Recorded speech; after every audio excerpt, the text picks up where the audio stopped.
Gracias, asambleísta. Tiene la palabra asambleísta Virgilio Hernández.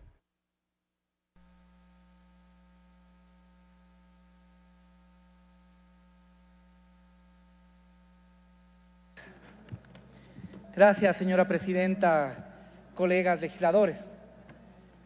Creo que efectivamente estamos abocados a discutir esta ley, que lo que hace es evidenciarnos cómo hace cerca de 15 años, hace más de 14 años, efectivamente funcionaron mal el Estado, el sistema financiero y también efectivamente algunos deudores. El Estado porque durante más de una década fue dilatando y cada vez más flexibilizando las regulaciones. Los bancos porque perdieron de vista que hay un interés superior de la sociedad a la que deben su actividad, y los deudores también porque en esta lista de deudores que comparto que efectivamente es importante que el Banco Central pueda entregarnos la lista de deudores. Nos han dicho que hay más de 5.000 operaciones, que son 2.800 deudores. Creo que es importante que podamos conocer de manera oficial cuáles son esos deudores. Y quiero decir que aquí hay que diferenciar, y quiero sostener lo que ha planteado precisamente la asambleísta Alexandra Ocles, porque creo que en el pleno anterior y también en este se ha insistido mucho sobre los deudores de buena fe. Y efectivamente, atrás de ciertos dramas de estos deudores de buena fe, también tenemos la preocupación que se escondan algunos bolsillos tramposos que, aprovechándose precisamente de esta situación, quisieron de forma permanente no cumplir con sus obligaciones, no pagar y actuando de manera absolutamente contra toda ética, actuando de manera inmoral, pretendieron desconocer obligaciones y que éstas se pierdan en el transcurso del tiempo. Incluso interpusieron acciones legales para evitar que se cobren. Por eso me parece que es importante lo que aquí se está sugiriendo. No podemos no podemos poner a todos en el mismo saco, porque no todos son los mismos, porque no en todos existió la misma buena fe y porque en algunos sí, efectivamente existió intereses pícaros de poder quedarse con un dinero sin cumplir con una obligación que previamente habían contraído. Por eso me parece adecuado que se plantee la posibilidad por lo menos de distinguir por montos, de establecer unos montos, incluso que esos montos puedan ser no con la deuda consolidada, sino con la deuda que se pactó inicialmente, y que puedan establecerse condiciones diferenciadas, porque no es lo mismo aquellos que establecieron un crédito de hasta 100.000 que aquellos que establecieron un crédito de 1.000.000, 1.500.000 o 2 millones, como ha planteado la asambleísta Ocles, que aquellos que plantearon más de estas cantidades y no cumplieron, no demostraron su buena fe y quisieron aprovecharse efectivamente de la crisis general para no cumplir esas obligaciones. Sí, creo que es importante que todos podamos conocer esos nombres, porque si no, todos especulamos. Y para evitar un poco la especulación, yo por lo menos me remito a una lista publicada en el Telégrafo, miércoles 21 de diciembre del 2011, en el que hay más o menos 500 nombres en los cuales el propio Banco Central ordenaba procesos coactivos a deudores mayores a $500.000.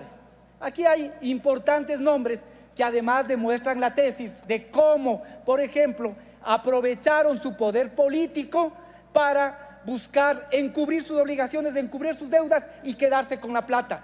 Aquí aparece, y no nos sorprende creo que a nadie, porque es conocido, un señor Juan José Pons, que fue presidente precisamente del Congreso Nacional.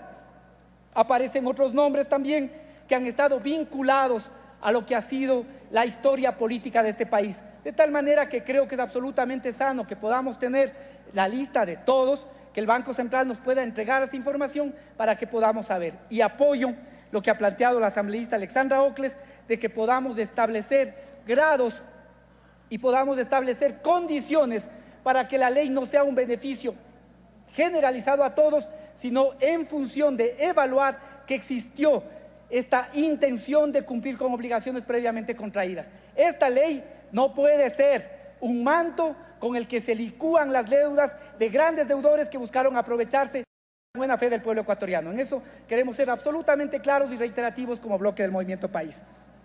Segundo,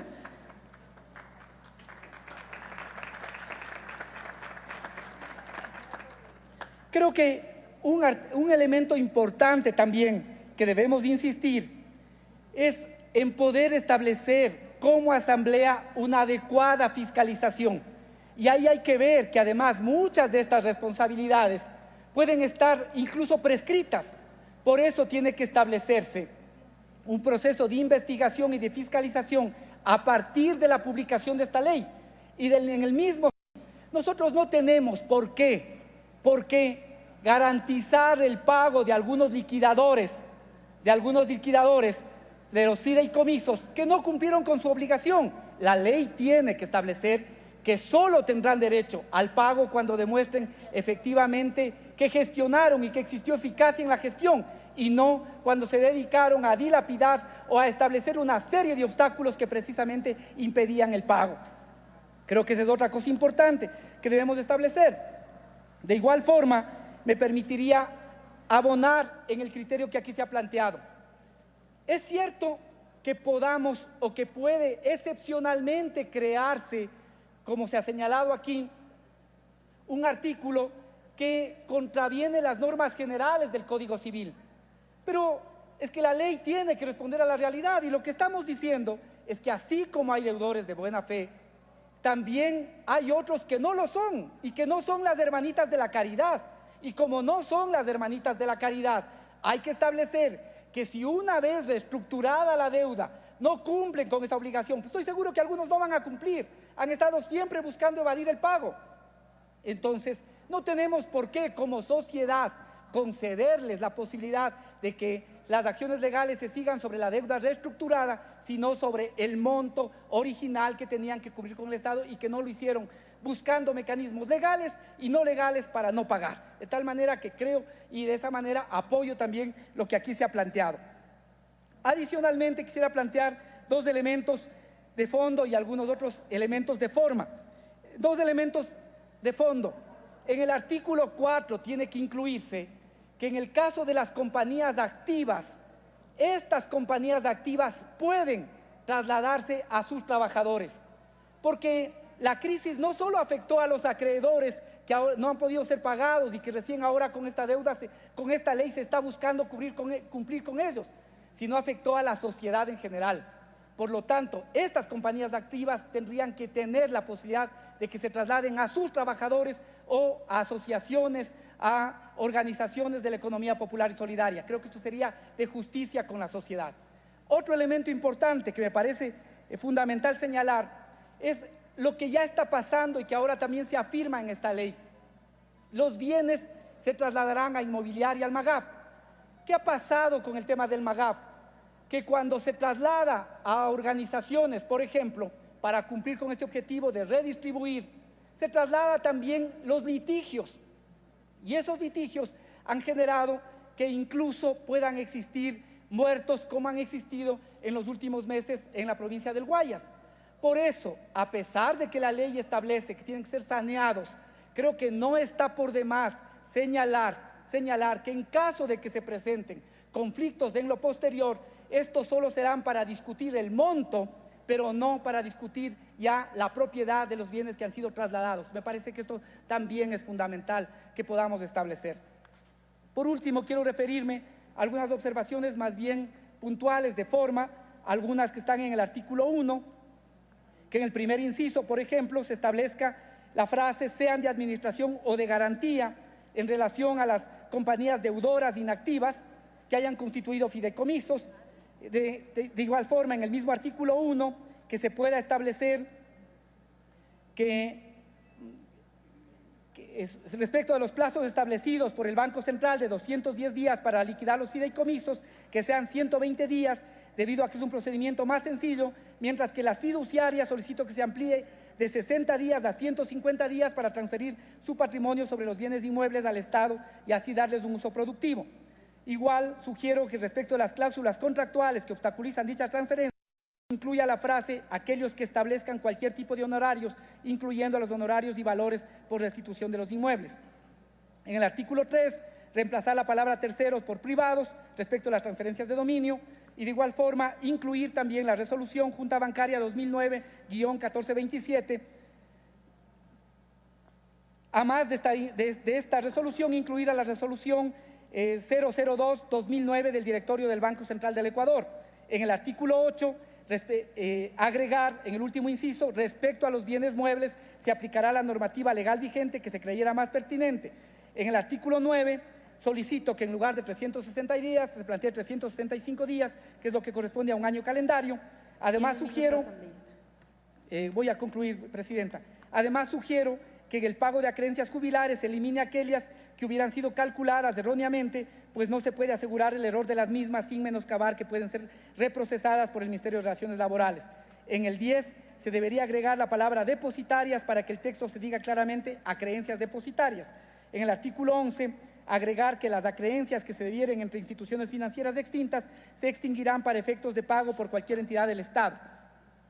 En el artículo 12, aclarar que se refiere a certificados de pasivos garantizados. En el artículo 14 es necesario modificar, a más de lo que ya he señalado, modificar que se calculará de oficio, pues debería recalcularse a petición de parte y en cumplimiento de las condiciones previstas en esta ley, la parte de la cartera cedida por las instituciones financieras extintas. Respecto a la base para el nuevo cálculo, debe realizarse de conformidad con la Ley General de Instituciones del Sistema Financiero. En el inciso segundo, eliminar la frase en concepto de pago de créditos que hubiera recibido la CFN, además de especificar respecto a los deudores beneficiarios del recálculo que posean documentación que justifiquen pagos efectuados que no hubieran sido registrados por las entidades financieras extintas. Debemos dejar claro, por último, que el 5% de interés es anual y que se mantendrá vigente desde la fecha de su concesión. Este artículo, además, es demasiado largo, por lo cual quizá la Comisión debería aclararlo y precisarlo mejor. Son algunas de las observaciones que me permito presentar y volver a señalar que estamos y buscamos ver cómo resolvemos el tema de los deudores de buena fe, pero que de ninguna manera esta Asamblea puede permitirse lavar las irresponsabilidades que algunos pillos cometieron y que pretendieron beneficiarse del conjunto, no solo del sistema financiero, sino del conjunto de la sociedad ecuatoriana. Esto y muchas gracias, Presidente.